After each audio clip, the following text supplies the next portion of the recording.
দাবি একটাই যে আজকে একটা রাষ্ট্রীয় শোক ঘোষণা করা হয়েছে। গতকালকে দেখেছেন একটা মর্মান্তিক দুর্ঘটনা ঘটেছে এবং সেই ঘটনার প্রেক্ষাপটে যেই উপদেষ্টা আমাদের রক্তের উপরে দাঁড়িয়ে সেই উপদেষ্টা পরিষদে আসছে, সে একটা শোকের দিনে সে কিভাবে বলে যে পরীক্ষা স্থগিত হবে না, এবং একটা শিক্ষা সচিব তাকে এবং উপদেষ্টা সেই শিক্ষা সচিবকে বলে যে পরীক্ষা স্থগিত হবে কি হবে না।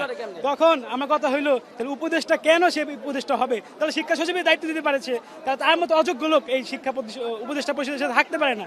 তাকে অতি বিলম্বে পদত্যাগ করতে হবে। এবং আমাদের এক দফা এক দাবি, কোনো দাবি আমরা বুঝি না, আমরা দাবি একটা শিক্ষা সচিব এবং এই শিক্ষা উপদেষ্টা পরিষদের যে শিক্ষা উপদেষ্টা আছে ওনার পদত্যাগ চাই।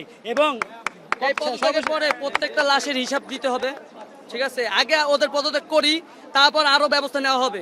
আরো আমাদের দাবি আছে, এখনো আমরা বলতাছি না। আগে আমাদের মেইন দুইটা দাবি দাও। সব থেকে বড় কথা হচ্ছে ওরা তো একটা স্টুডেন্টের পালসই বুঝে না।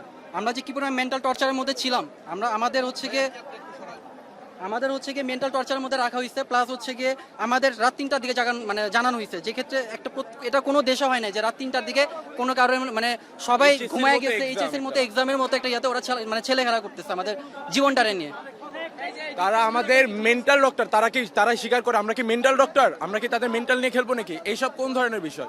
এইচএসসি এর মতো এক্সাম আমাদের সাথে এরকম কি কোনো ফাইজলামি হয়? রাত 3টা বলে এক্স্যাক্টলি আমাদের এক দফা এক দাবি, তাদের পদত্যাগ চাই।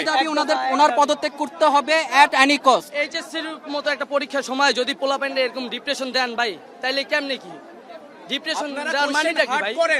হার্ড করতে করতে কোশ্চেন ভুল করে ফেলেন, এটা কোন ধরনের বিচার?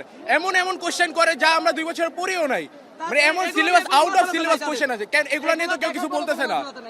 সবকিছু বাদ, কালকের মতো একটা ট্র্যাজেডি নিয়ে ওনারা যে পরিমাণ ছেলে খেলা করছে, এরপরে ওনার আর এই ক্ষমতা থাকে আমরা অবশ্যই